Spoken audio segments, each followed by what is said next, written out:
कटारा में स्थित माता वैष्णो देवी के दर्शन करने नहीं जा पा रहे हैं तो आपको निराश होने की जरूरत नहीं है। अब आप इंदौर में बने मां वैष्णो देवी मंदिर के दर्शन कर सकते हैं। यह मंदिर हूबहू जम्मू के वैष्णो देवी मंदिर के तर्ज पर बनाया गया है। साथ ही साथ जम्मू के वैष्णो देवी मंदिर की तरह ही माता के तीनों स्वरूप की पिंडी भी विराजमान है। जो भी भक्त पहली बार इंदौर के लालबाग स्थित मां वैष्णो देवी मंदिर में दर्शन करने के लिए पहुंचता है, वो मंदिर की भव्य और दिव्य सुंदरता को देखकर दंग रह जाता है।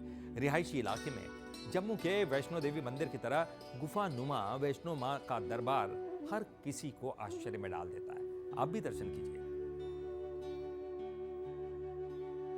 इस वक्त हम इंदौर के मां वैष्णो धाम मंदिर में मौजूद हैं और आप जब यहां पर पहुंचते हैं तो आपको आभास होता है कि आप कटरा के वैष्णो देवी मंदिर में ही है। जी हां, वैसी ही गुफाएं हैं। जब आप इस गुफा में प्रवेश करते हैं तो आपको लगता है कि जैसे आप मां के उसी दरबार में हैं जो कटरा में विराजमान है। आप देखें इस गुफा का स्वरूप उसी तरीके से प्राकृतिक रूप से कहीं ना कहीं वही जो है स्वरूप देने की कोशिश इस गुफा को की गई है। घुमावदार रास्ते हैं और भक्त माता के जयकारे लगाते हुए इस गुफा से पहुंचते हैं मां के दरबार की ओर। और जिस तरीके से वैष्णो देवी जब आप पहुंचते हैं तो बीच में जो अर्धकुमारी का धाम होता है, जहां पर मां अर्धकुमारी के दर्शन होते हैं, वहीं पर वही स्वरूप कहीं ना कहीं यहाँ पर भी देखने को मिलता है। और अर्धकुमारी जाने का ये रास्ता, ये मार्ग है और इसके बाद में सीधे श्रद्धालु माँ के गर्भगृह में पहुँचते हैं। इंदौर के माँ वैष्णो धाम मंदिर में इस वक्त हम आ चुके हैं और आपने देखा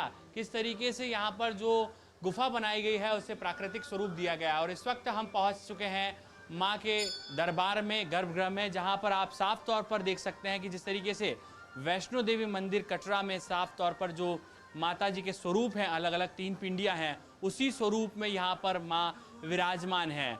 कहा जा सकता है कि अगर आप कटरा नहीं जा पा रहे हैं तो यहीं पर आकर आप माँ वैष्णो देवी के दर्शन कर सकते हैं। ये देखिए माँ वैष्णो देवी का ये दरबार है और किस तरीके से वही स्वरूप कहीं ना कहीं यहाँ पर देने की कोशिश की गई है। जब श्रद्धालु यहाँ पर पहुँचते हैं तो उन्हें आभास होता है कि वे माँ वैष्णो देवी के दरबार में हैं और उसी तरीके का अद्वितीय स्वरूप माँ का इस दरबार में भी नजर आता है। धीरज पगारे के साथ पीयूष पारे, वंसल न्यूज़, इंदौर। चलिए, पेंड्रा से खबर